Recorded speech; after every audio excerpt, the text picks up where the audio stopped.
JEM is my name, no one else is the same. JEM is my name. JEM. Well, that's season 2 in the bag. Which means there's only 12 episodes left. And then it's over. It's all over. Well, no need to sulk about that now. Today, I'm just gonna geek out about my favorite songs from Season 2, which had 53 new songs. We're not going to count any of the repeated songs. So 53 new songs to look at. I went through all the songs and I wrote down a list of like 20-some songs that I really liked and realized, again, that's way too long for a single video, so I went back through it, pared it down to 11. That's still too long, so in this video, I'm going to talk about my 5 favorite songs from Season 2 of JEM and the Holograms. Join me, won't you? Number 1, Dear Diary, JEM and the Holograms, Episode 29, Scandal. What a nice little song this is. It's a very catchy melody, it's got wonderful harmonies. I love the fact that, now Kimber is JEM and the Holograms songwriter, but this is personal to her, and it's her song. It's about her diary. So I think, so I really appreciate that this song is very keyboard heavy in its instrumentation. I think that works really well towards personalizing it as a Kimber song, not just a JEM and the Hologram song, but a very song that's personal to Kimber by having it so keyboard heavy. I also really, I mean, this may seem obvious, but I really like that the refrain of the song, Dear Diary, is the stereotypical opening for every single page in a diary, right? That's the stereotype. You open up your diary. Dear Diary, today I got on the bus and we crashed off of a bridge and I was the only one to survive, but I found a taco and it was good. Talk to you tomorrow. Love, Andrew. You know, whatever you feel about, like, writing about that day. I also really like the fact that the first verse, the 2 verses in the song, verse 1 and verse 2, are both questions, but they do a really neat trick where they jam the refrain, Dear Diary, into the second verse. So the first verse asks, who do I turn to when I'm feeling sad, blah, blah, blah, blah, blah. They're rhetorical questions, you know. I'm feeling all of these emotions. What do I do with them?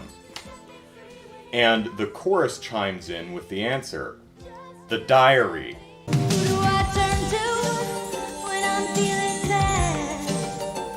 Whether I'm happy, angry or sad, it's you, dear diary. In the second verse, similar set of questions, but they're no longer rhetorical, they're instantly answered. Personal secrets, where can I share them? Nice use of the refrain there, I really like that.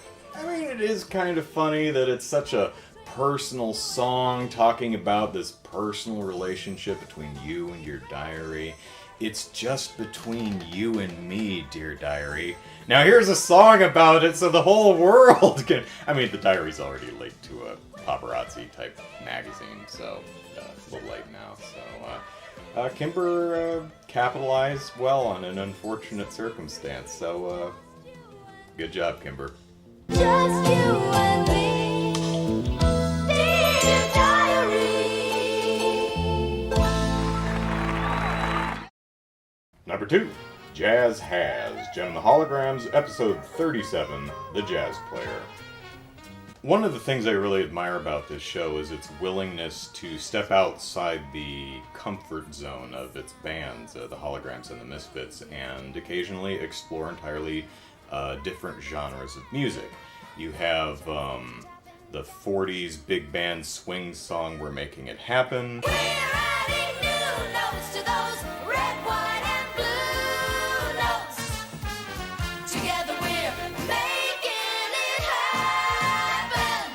50s inspired rock song you already know. I've never said that if you left me, my heart would be broken. 70s pop ballad First Love. Your heart is set aflame, and you'll never be the same. Once you find first love, first love, first love, first love. And whatever the hell Let the Music Play is. It'll help to make you whole. Jazz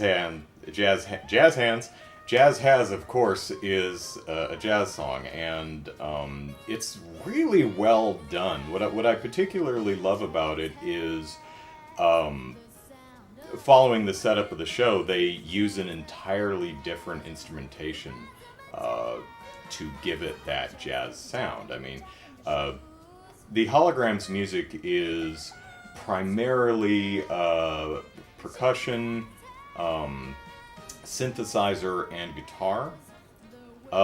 This uses percussion too, obviously, but instead of a synthesizer, it uses an actual piano. And instead of a bass, an electric bass guitar, it uses an actual upright bass. It also has a sax and trumpet in it.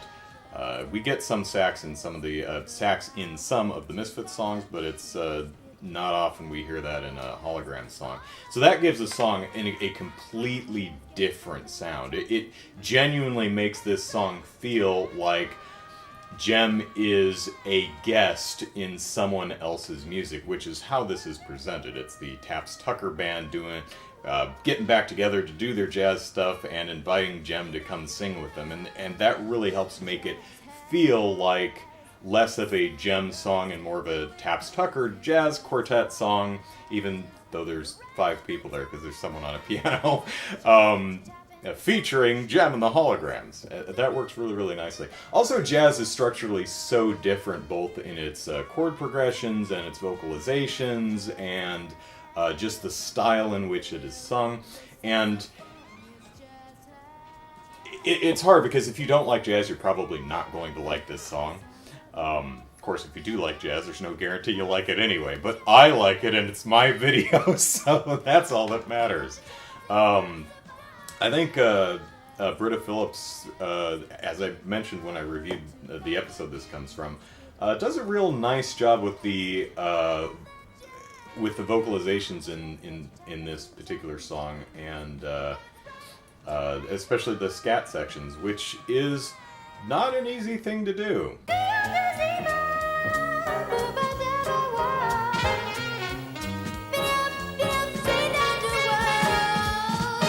By the way, if for those of you not well versed in the nomenclature and are wondering what the heck scat is, even though I just showed you exactly what it is, scat is what jazz singers do when they forget the lyrics. Just get you tapping your shoes.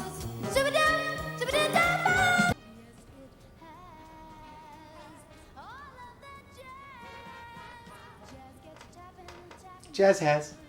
That's right, jazz has. Number 3, I Like Your Style, The Misfits, Episode 27, The Talent Search, Part 1. This is my favorite song of the season. It is just an incredible song, front to back. I love almost everything about it. Really, the only thing that doesn't work for me completely is the, well, I mean, like everything, it's too short, but, is the, we can make some noise, you and I. We could make some noise, you and I.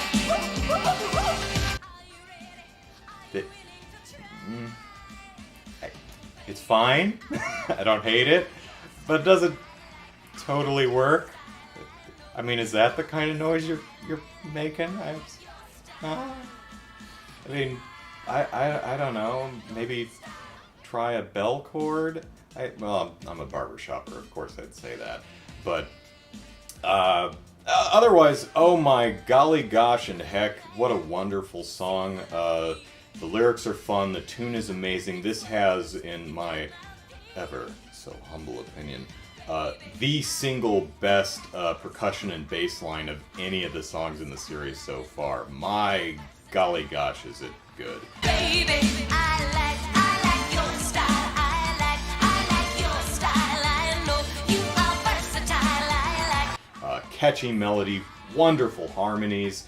The main melody line is great. I love where they add interest with variations where they start doing the baby. I like with the Baby, I like your style. wonderful choice there. And oh my god, the saxophone is so great in this song. This is one of the songs that introduces the new characters for the season. This one, Jetta. Believe in Yourself is the other one that introduces Rhea on the drums. Also quite a good introduction to her percussion skills. There are those who doubt, but you will start to sprout. Believe in yourself. But man alive, is this one hell of an intro to Jetta's sax. The sax work in this song is just amazing. It is so easy for a saxophonist to get carried away and overpower whatever piece of music they're playing in, especially if the point is to spotlight the sax. But this song strikes an incredibly difficult balance of showing off a saxophone without it overpowering the rest of the song, and I think it hits that balance perfectly. It's creative, it's varied, it's impressive, but it still fits in the song without calling attention to itself to the point where you're ignoring the rest of the tune. Baby, I like your style. I like your style. I know you are versatile. I like. Also, just the posturing, especially from both Jetta and Pizzazz here. We've got the kick, which I just love. Pizzazz has this wonderful shoulder shimmy thing that she does in the middle of the song. I can't say enough good things about this song, and if I tried, this video would be 3 hours long. So, I like her style. I do. I do. I like your style. Yeah, I like your style. Number 4. Let the Music Play. JEM and the Holograms, Episode 48, Journey to Shangri-La. What does music from Shangri-La sound like? How do you communicate that?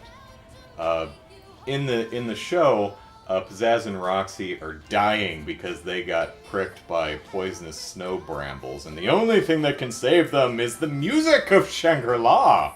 Great. What's this healing music from a place no one's ever been or found sound like? Great question. How do you compose a song that doesn't sound like anything else? Well, you take structure and you throw it the hell out the window. Okay, it's a song from a place we've never seen or heard. It's unlike anything else. It has mystical healing powers, so what do? Okay, no structure. It is just completely a call and response song, where the call is the refrain, let the music play, and the response is JEM singing something. And there's, of course, the underlying chant that is Shangri-La, Shangri-La, which helps tie it together with a bit of propelled forward movement. Also gives you that really, that probably what stereotypically you'd think of, Tibetan monk chanting kind of thing that you might assume would be in there, especially with the mystical spiritual angle. Another thing you do is you do some unique instrumentation. Like, I don't know what the crew behind JEM and the Holograms actually had available to them. I think they could have gone further in the unique instrumentation of this song, but it could have come down to just what the hell they had available to them. For example, the percussion of the song sounds like a typical drum kit. They could have used a different type of percussion, maybe some of this. One of the things that makes the Black Panther soundtrack sing for me, or at least so notable for me, is the different instrumentation it uses. It's very horn heavy, but it also uses a new type of percussion that I had never heard before, and after I saw the film in the theater, I had to go look up what the hell that thing was, and it turns out it's this thing. It's a talking drum. Isn't that neat? I'd never heard of it before. It was new to my ears, and it gave Wakanda a very unique sound by using instruments that my Western ears are not familiar with. So I think they could have done a bit more of that in the musical soundscape of Let the Music Play. But to be fair, there are things that you don't hear in pretty much any of the other songs in JEM the Holograms, the series. There's bells, there's this kind of electric noise in the back. So it's there. I think they could have done more with it. Now, one of the things that I find particularly impressive about this song is it has no typical structure, as I mentioned. It doesn't do, verse, chorus, bridge, chorus out. It's just call and response. Let the music play, JEM responds. Let the music play, JEM responds. So it's refrain, response, all the way down the entire song. Sounds like that could get boring, right? So there's 3 major stanzas. They've got to do something to mix it up for the third, right?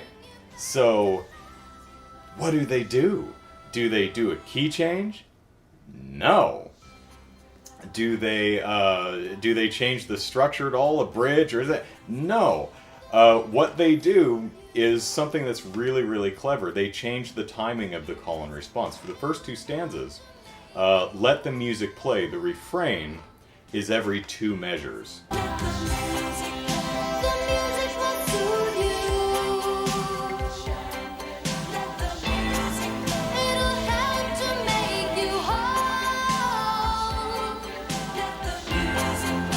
In the 3rd stanza, it's every measure.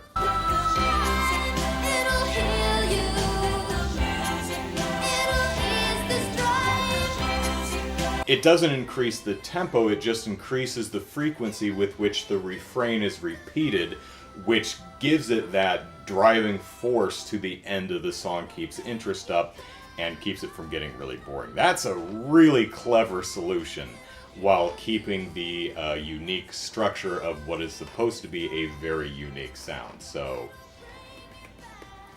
well done.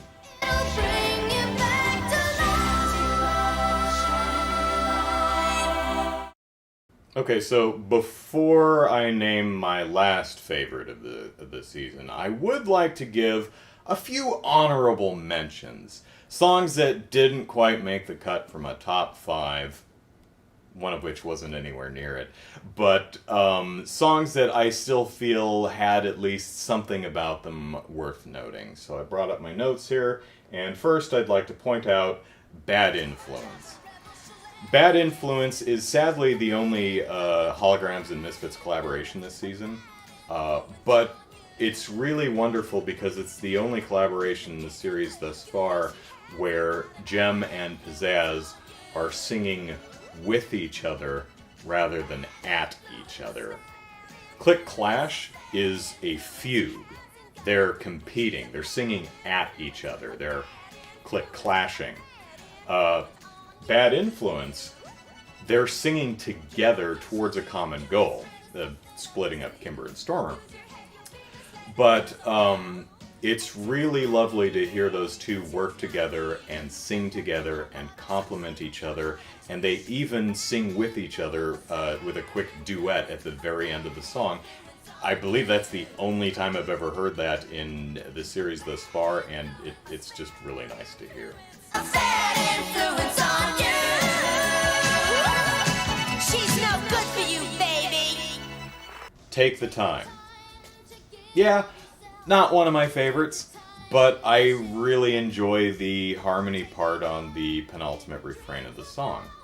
So, the song's fine. Listening to it the first time, I was like, oh, this is okay. But then it got to the penultimate refrain, and the harmony part just did something particularly cool.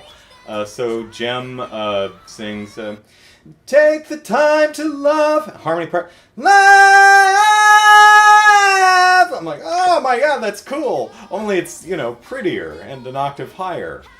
I should not demo that. Here, this is what it sounds like. Take the time to love.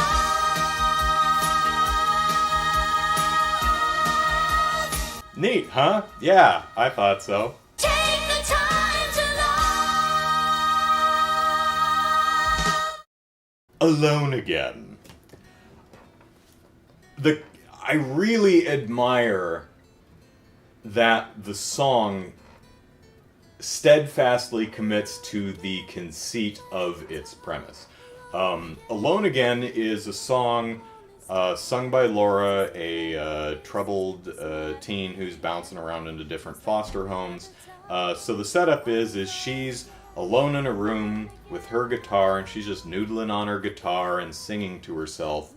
And that's exactly what the song is. One voice, one guitar, no cheating. I'm alone again, all alone again. It would be so easy to, expand that soundscape and add some different instruments, maybe a subtle little harmony part. No, it is an acoustic guitar solo, and that's it. It's just Laura's voice, and it's just the one guitar. There's no second guitar, there's no percussion track, there's no harmony part. It's just her and her guitar, and I love the fact... It's also a really lovely song. I love the fact that they stick to that conceit. Good job. Alone again, all alone again, alone again. Everybody wears a mask. Because it has a time signature change that I genuinely did not see coming, and it knocked me clear on my ass. If you don't know what a time signature change is, it's the number of beats per measure changed. So the song starts out, oh, everybody wears a mask. Mask in 1, 2, 1, 2, right? And then it switches to the asking who they are. Ba ba ba ba ba 2, 3, 4. 1, 2, 3, 4. Maybe the waving my hands doesn't help you hear. Oh, everybody wears a mask, masking who they are. Who can I believe they're trying to deceive? I can't tell one from another. See the hope is... Isn't that cool? I thought it was cool. That's why I'm pointing it out. Everybody wears a mask, masking heart and soul.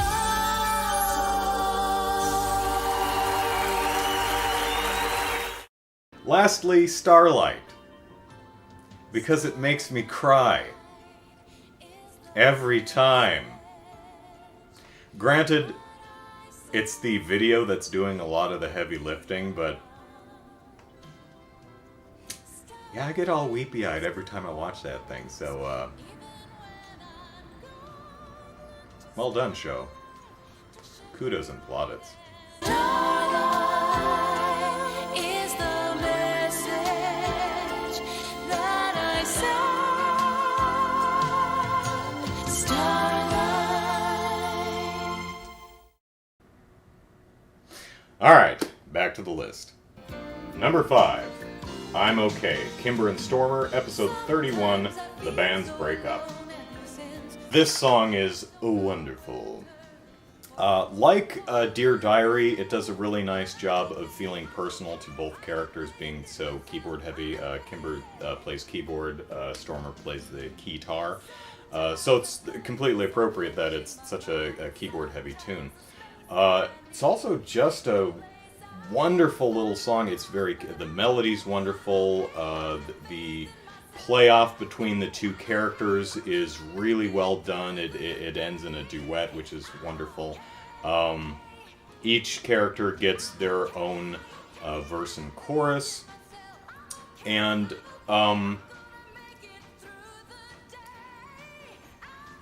you know what I think really solidifies this song as one of the best of the season? It's a genuinely catchy song. The melody is incredibly catchy.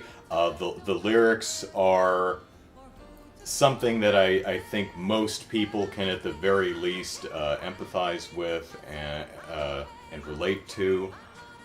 But what I think really makes this song is the lyrics are... It genuinely feels like a Kimber and Stormer song. The individual verses they sing, Kimber's verse and Stormer's verse, feels like those characters actually singing, actually expressing who they are. The lyrics are written specifically for those characters. Kimber is an extrovert. She's a people person. She loves being around people. She has lots of friends, especially male ones. And, she's a party girl, life of the party. She likes people. She's an extrovert. Stormer is kind of the polar opposite of that. She's much more introverted. She seems to be very uncomfortable in big crowds. And look at each of their verses. Sometimes I feel so alone and lose sense. Sometimes don't know where to turn or who to call my friends. She's talking about friends and other people. You switch over to Stormer. Sometimes I go through so much in my mind. Sometimes the space that I need is no place I can find. She's internal. She's talking about, I'm trying to find a safe space in my head to sit down and relax, and I'm having trouble with it. That is so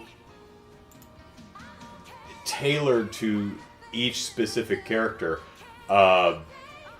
I don't know if the show's, that episode's writer had really good notes, or if the lyricist really understood the characters at that point, but man, nailed it. That personalization of the lyrics to each specific character, for me, is the nail in the coffin of awesomeness, which is this song. Okay, that analogy seems inappropriate, but I think you know what I'm saying. I think. You know what I'm saying, right? Tell me you know what I'm saying. I'm okay. I'm okay. Andrew, I hear you cry. The Misfits songs are better. You only had one Misfits song from the season. What the hell, man? Yeah, I know. But that's kind of how the numbers shake out. In the first season, the Holograms had just over half the songs, and the Misfits had about a third of them. In season 2, the Holograms had nearly 3/4 of the songs, and the Misfits had less than a fifth. So, better luck next season. But then again, we've got the Stingers to compete with next season, so that ought to shake things up a bit. I'm looking forward to it. And I hope you are too. Now, fill that comment section with your favorite songs from Season 2. I'd be very interested to see what songs do it for y'all. Take care. Sounds